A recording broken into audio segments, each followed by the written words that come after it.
Hi and welcome to another episode of Freight to the Point. I'm Sophie Fribourg, Zencargo's VP of Ocean Procurement. And today we've invited Richard Fattal back on again to talk about what's happened in the ocean market in the past months and what we need to look out for in the months of February. Richard works very closely with customers at Zencargo to get the best rates and transit times, as well as providing bespoke rate consultations. So welcome, Richard. Hi, Anne-Sophie. Thanks so much for having me on. In the last Ocean episode, we talked about the impacts of an early Chinese New Year on shippers, such as the early closure of factories, the effects on rates and capacities through Chinese New Year, and the reversal of China's lockdown policies. So many things have happened in the last months. We've just had an early Chinese New Year, as mentioned before, and IMO 2023 has also started from January this year. So, Richard, have we seen an impact so far this year from the IMO regulation? So I think the short answer is no. We've not seen an impact yet, and I would say that the impact looks to be limited for the time being, at least. And if you don't know anything about the IMO 2023, it's now effective from the start of the year. And the aim of the regulations, it's an international regulation, which is aimed at reducing emissions from shipping by 40% by 2030 and 70% by 2050. And it is benchmarked off of 2008 levels. And in particular, what it does is it introduces mandatory regulations on carbon emissions for both new and existing ships. And it leverages some energy efficiency indicators to basically set the level of carbon emissions from those vessels. And older tonnage really struggles to comply with the regulation. So older vessels, these vessels need to be retrofitted in order to get up to scratch. Whereas newer vessels, particularly those running dual fuel and LNG, and as well as the new kind of methanol vessels, are more compliant. What does it mean in terms of capacity, Richard? Yeah, so that's the interesting point. So, you start to think about, what does it actually mean? Well, some vessels need to get taken off of the market. So they need to effectively, go into docks and be retrofitted, which takes a period of time, to have new adjustments and changes made to the ship in order to ensure that they're compliant. So that might absorb some capacity, right? Yes, and the other way in which capacity gets absorbed is that you can slow down vessels, and by slowing down vessels, you reduce the carbon emissions. But you need to add one more ship to the loop, I guess, if you slow down vessels. Exactly. So a lot of commentators have been trying to calculate, okay, well, what is the real effective impact of IMO regulations? And from speaking to shipping lines and understanding their strategies, what we've understood is, as an example, if you take Asia Europe, slowing down the vessels effectively means a 12-week turn of the vessels from Asia into Europe around the various ports and then back out to Asia becomes 13 weeks. And that increase from 12 weeks to 13 weeks is equivalent to a 7% reduction in capacity. So with that said, the question becomes, is that going to really have an impact on the market? And what we know is that there's at least a 10% increase in capacity that's coming into the market this year.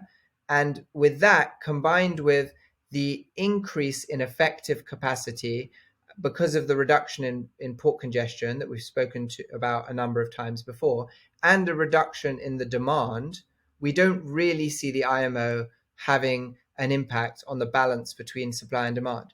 But that could have more impact next year, right? With the amount of Definitely. capacity coming in.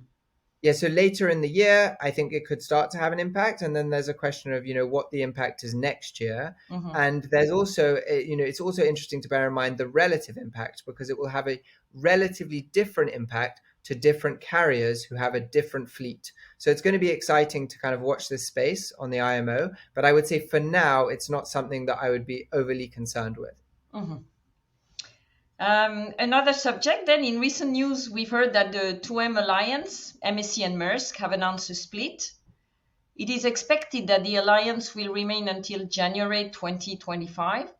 How do you think this will impact the shippers and the other carriers?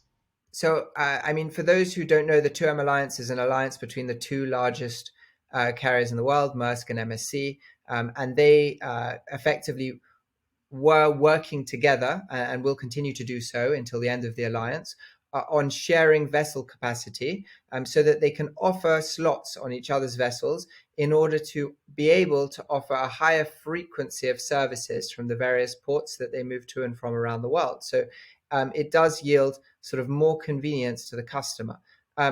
The reality is that I think there's going to be very sort of interesting and different effect for each of Maersk and MSC, really based on their differing strategies. So MSC's kind of clear strategy through the COVID period has been to grow its fleet, and it's had, kind of one of the biggest growths in fleet acquisition and also in new builds.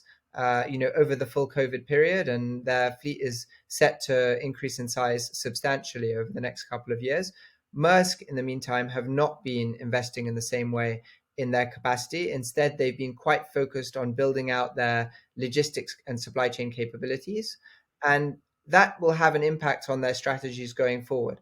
And I think it's probably more likely that Maersk looks for a new partner who they would slot share on in order to have or a new combination of partners that they would slot share on in order to be able to offer a broader regularity of service. Whereas MSC are more likely to be in a position with the new builds that they have coming on to perhaps go into some slot sharing agreements on key lanes, but perhaps not engage in a more broad, slot sharing carrier agreement. So what I think that means is that there can really be ripple effects across the Yeah, rest of the alliances exactly. and broader impact for the market. Yeah, and that might reshape the landscape, or do you think that it will reshape the frequency of sailings? Because as you said, it might have some effect on the other alliances, on the other shipping lines.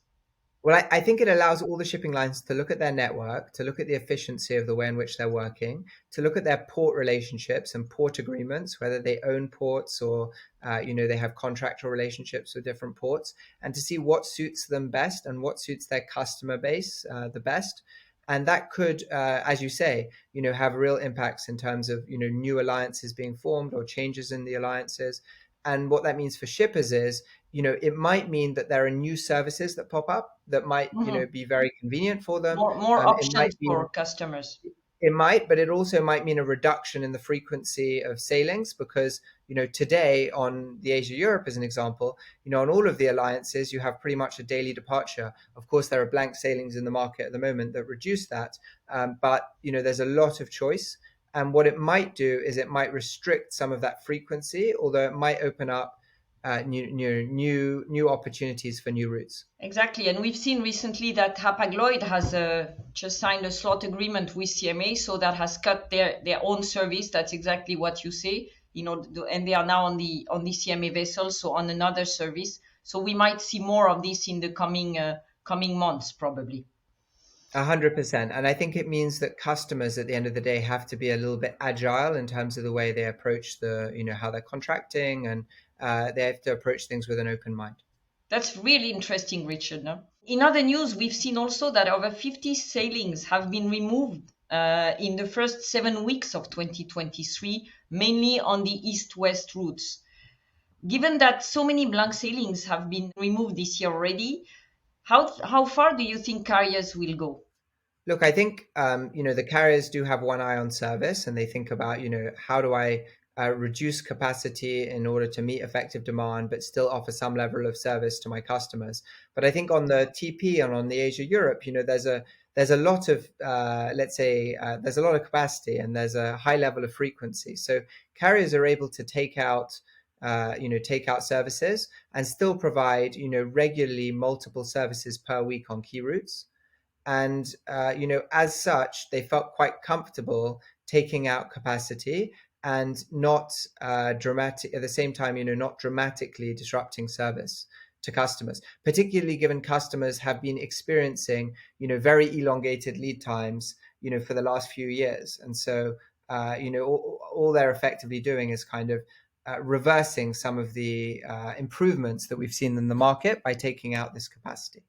I think what's quite interesting is that for the moment, the capacity reductions have not stemmed the decline in rates, and we continue to see softness both on the Asia, Europe, and the Trans-Pacific markets, and now rippling into some of the other markets that had been stronger, like the transatlantic. Transatlantic, yeah, true. So I would say that I would see them continuing to take out some capacity, but on the other hand, we do see at least from our customer base an indication that customer inventory levels are now much closer to normal levels, and whilst it takes quite a bit of time to work through a destocking environment to then go back into the mode of placing orders, have goods become ready and cargo ready to move, that cycle is starting to take hold. So we would anticipate the effect of this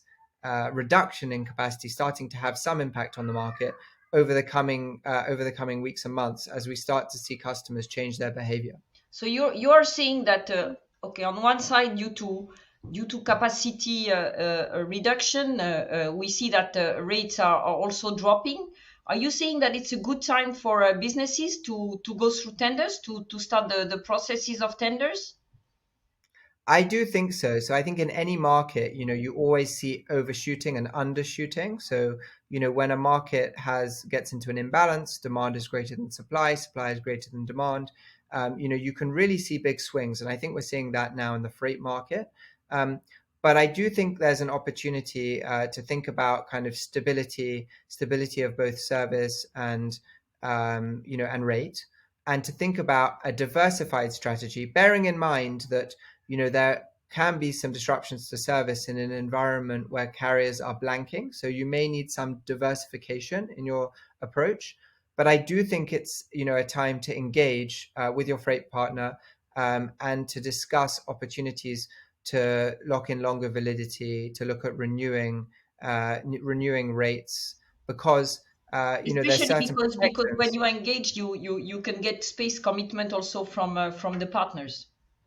Yeah, I mean, that's what I would say. I think, I think now it's a time to start thinking about those space commitments from partners, because, the market, the market has really loosened up, but it can certainly tighten again once the businesses really start to move into a restocking trend. Okay, very, very well. And so the diversify rate strategy could be a real benefit considering the present situation we are facing now. 100%. I think, and I've said before, kind of a diversified rate strategy is all about understanding the flow of goods, those goods that are super urgent and regular, those goods that, you might have higher stock levels of and can afford to move a little bit more slowly or not move at all.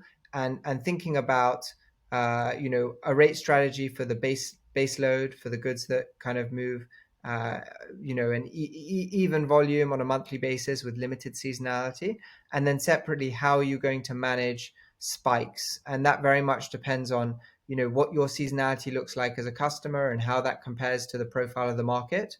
And so I would definitely encourage you to engage in a conversation with your partner, because you can really start to understand what's the appropriate market strategy for my business effectively.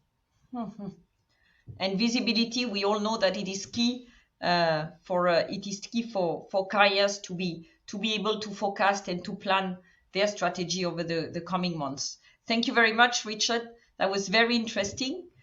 Thank you again to our listeners for tuning into this episode of Freight to the Point.